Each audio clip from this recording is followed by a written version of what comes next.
Actually, no, I need the comfort pillow. Hey guys, Welcome back do Spark. Conversations. Yeah.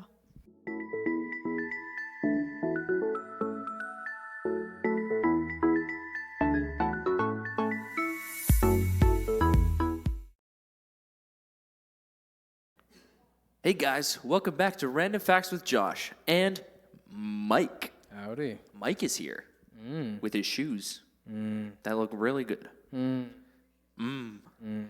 Anyways, let's get to the facts.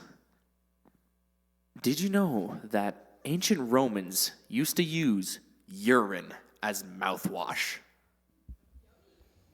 Very, very interesting choice. Very easy to come by, though. Is that wrong to do that? I don't know, actually. You're going to have to consult the big man for that one. Okay. My random facts of the year, I don't know. The inventor of frisbee golf was turned into a frisbee. Wow. He was cremated and had his ashes molded into a frisbee, which, wow, that's phenomenal. Wow. That brings a whole new meaning to the term fly high.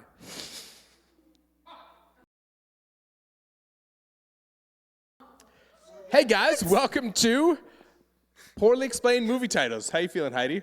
Great. Good. Okay, so you're gonna have 5 seconds to guess the movie that I'm gonna explain to you. A talking frog convinces a son to kill his dad. Can I have more than 5 seconds? No. Wait, oh my gosh, is this something to do with Star Wars? Yeah, I haven't seen all of them. Oh, what? I'm sorry, me and the Hobbits are working on it. Well, at least you're trying. Yes, but Kate, the talking frog's name is something ending in A. Like Boba Fett, right? That's that. Something. Yoda. No, Yoda's a little green guy. He's the frog? He looks like it's a not frog. It's not the frog eating slug thing. Are you talking about Jabba? Yes! The guy's name ends in A. Jabba. Anyway, Jabba? yeah, Yoda is what I meant. Yeah. Yeah, Yoda convinced Luke Skywalker to ice his father. Ice. Spoiler alert. I told you I haven't seen There's no them ice all. in the movie. Yeah. Hey, If you haven't know seen what? it yet, you know what? It's your fault. You know what? Okay, well, I've seen Spider-Man. So, David, Yeah. when I was a kid, my mother told me I could be anyone that I wanted to be. But as it turns out, identity theft is actually a crime. What do you call an old person with really good hearing? What? Deaf-defying. Too soon. Too soon. Why, because you're old? Yeah. So, you know how there's that classic question, what came first, the chicken or the egg? Well, I ordered both from Amazon, and we'll see which one shows up first. Do they not have, like, one-day shipping on chickens or eggs? Find out. So my wife keeps telling me to stop pretending to be butter, but I'm on a roll now. When does a joke become a dad joke? When it becomes apparent, When does it become apparent? I have no idea. After the delivery. But welcome to this week's Word from the Word.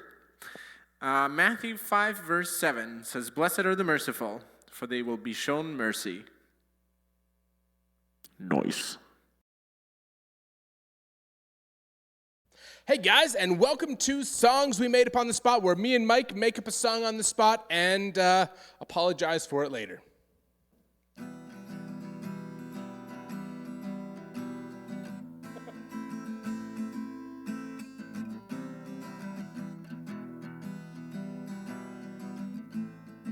Let me tell you about my day.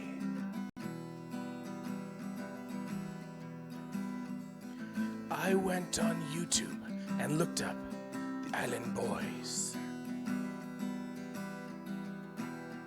And I was like, hey!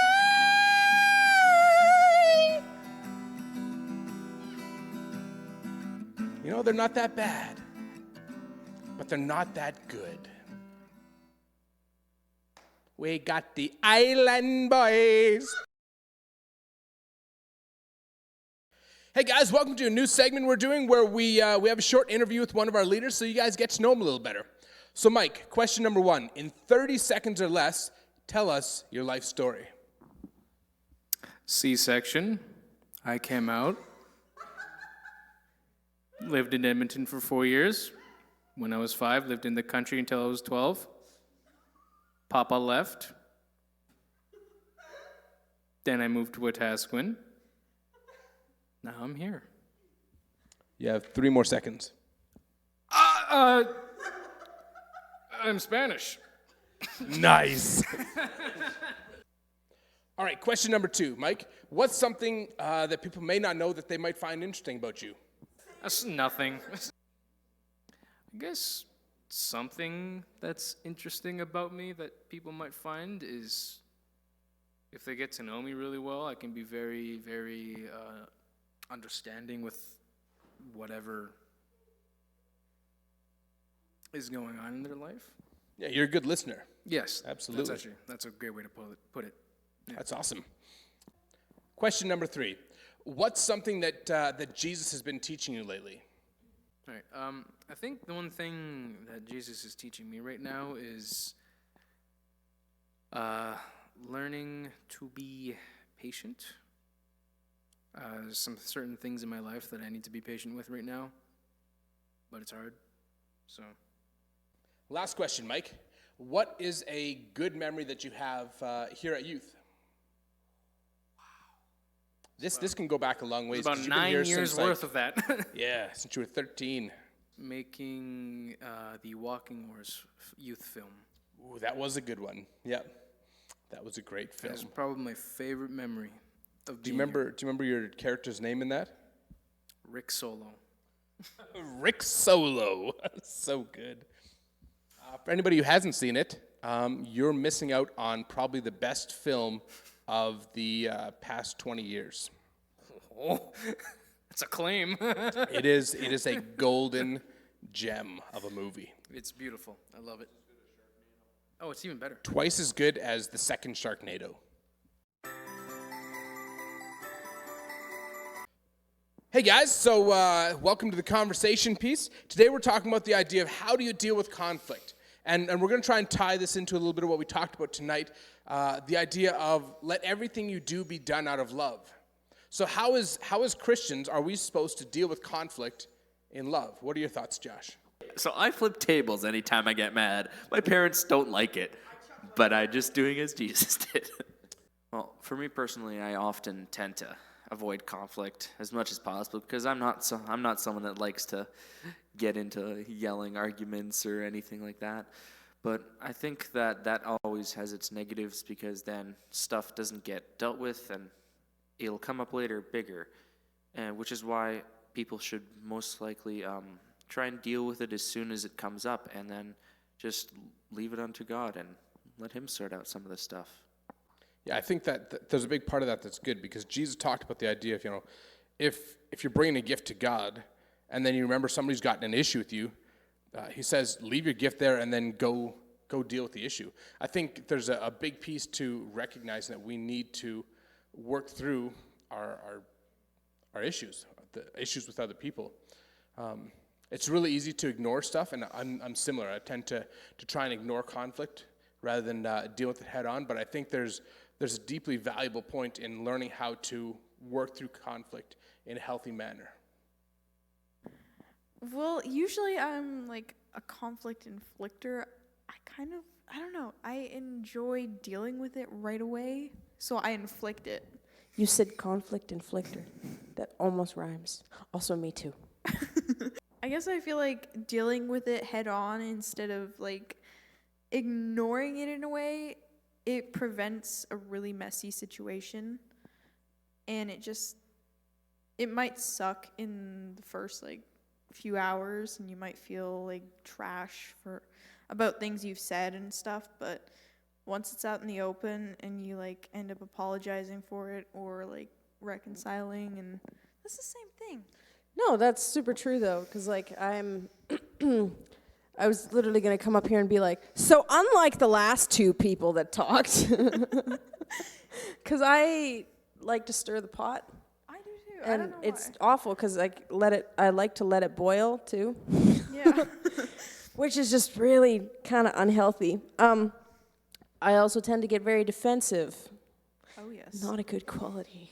I So do. I think if you approach conflict very open-minded and try to see things from the other person's perspective, as opposed to just like building walls and being like, I'm right, even though, no, I'm kidding. But yeah, just try to see it from both people's point of view and try to actually like understand what the other person's saying. In relationships, I also think it's really important to recognize like you're not fighting against the person you're with or the friend you're with or whatever. You're fighting against the problem together, and I think a lot of people fail to recognize that. I think in lots of cases too, it's like when people are mad about a problem and they try to just, instead of directing their frustration toward the problem, it's easier to direct it to a person. Exactly. And when you're really close to someone, especially, that can happen quite easily. And it's important to recognize that before it gets taken, too far to where it causes too much conflict. Yeah. And then deal with conflict by flipping tables. I mean, Jesus did it, so. Usually when it comes to conflict, I do my best to take the emotion out of it, because I think sometimes when people get too emotional, like they get too upset or too hurt, they get super defensive, and then it doesn't become about the conflict and the problem. It more so just becomes about their hurt feelings, and that doesn't really go anywhere. So trying to stay rational and just stick with the facts rather than assumptions and feelings usually works out pretty good. Well, I think assumptions and feelings tend to go to the next level sometimes. Sometimes we get so angry that we make the assumption that that person's feeling that way, and we think, oh, that person really hates me, and meanwhile they really don't. And then we start attributing motive too, and it's like they did that specifically to get at me, and it's like, Yeah. that's not though. Exactly. I'm not a very big conflict person. I try to avoid it at any cost. When it comes to conflict, I always go back to what would Jesus do? Just for the simple fact that I try to put the shoe on the other foot and look at the whole picture and always say, how about we deal with our own, rather than pointing the finger all the time and saying, well, you did this and you did this and you did this. I'll say, well, I did this wrong. So I feel that I'm asking for forgiveness in this area because I was wrong. I'm trying to deal with my own. Now, how about you do the same thing? Yeah, taking accountability is really important. Like, you got to be able to look at yourself and see where you kind of made the mistakes and took a misstep and all those things. And I think a lot of people don't necessarily do that because they're so defensive. Yeah. And that doesn't really solve anything. Right away, they're quick to say, oh, well, you did this and you did this, rather than saying, well, I also did this. And a lot of damage happens when we don't deal with our own. Hey guys, welcome to this week's challenge. Today we are going to be testing our leaders' architectural skills. We're going to be giving them several different building supplies, and they have to, in about 5 to 10 minutes, build the tallest tower. We're going to divide our team into two and go from there. Here's how it goes.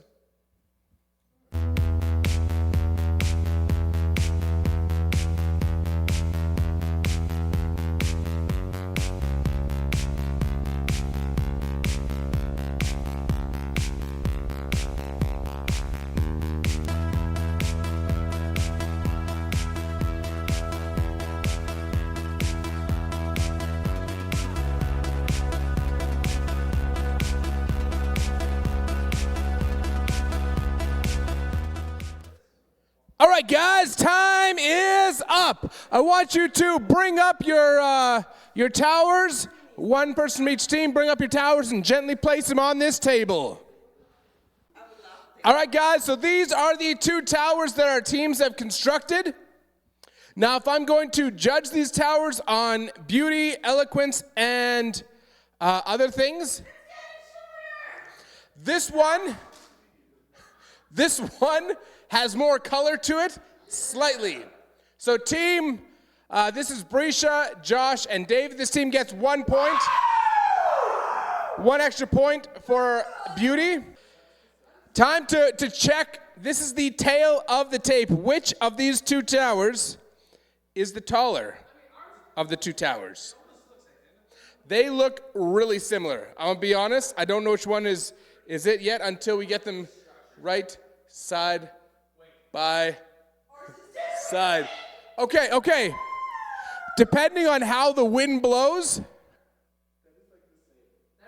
the fuzz on this one is like the same height as the straw on this one. So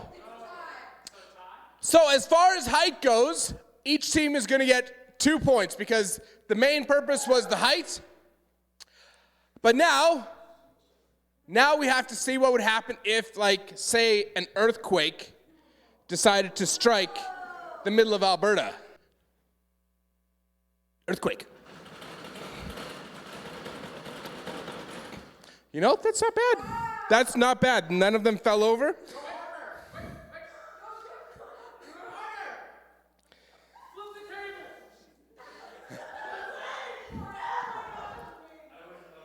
Ooh, after the earthquake, this one is like potentially slightly taller. So that's not, I mean, we already did the height measurement. So now we're going to do the which can withstand a kung fu chop. It's not bad.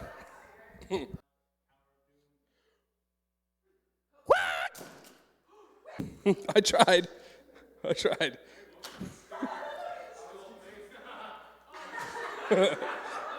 This is the final test. Both you guys grab the base of your towers and you're going to swing your towers at each other's tower, and whatever tower has the least amount of damage after the tower-to-tower combat. Yeah, that's a good word. Hit. Okay, 3, 2, 1. All right.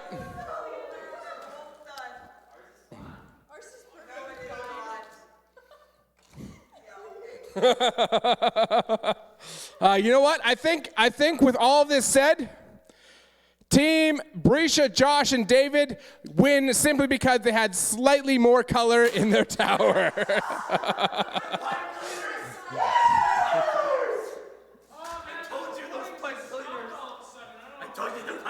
So Heidi, you poured a lot of effort and love into this tower. How are you feeling coming in? Like, you came in second. That's not bad.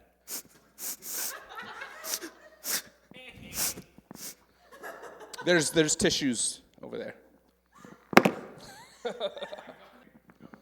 All right, Brisha, your team has taken the victory. How do you feel in this momentous occasion? Well, despite the hate from Heidi, all I can say is suck it. All right, guys, thank you for watching this week's Spark Conversations. Hope you guys enjoyed it. We had a lot of fun making it. Check us out again next week. Heidi had less fun making it, though. See you guys. Ryan, is the word urine too much? Okay. Good. Keep it in. Bad dad jokes time.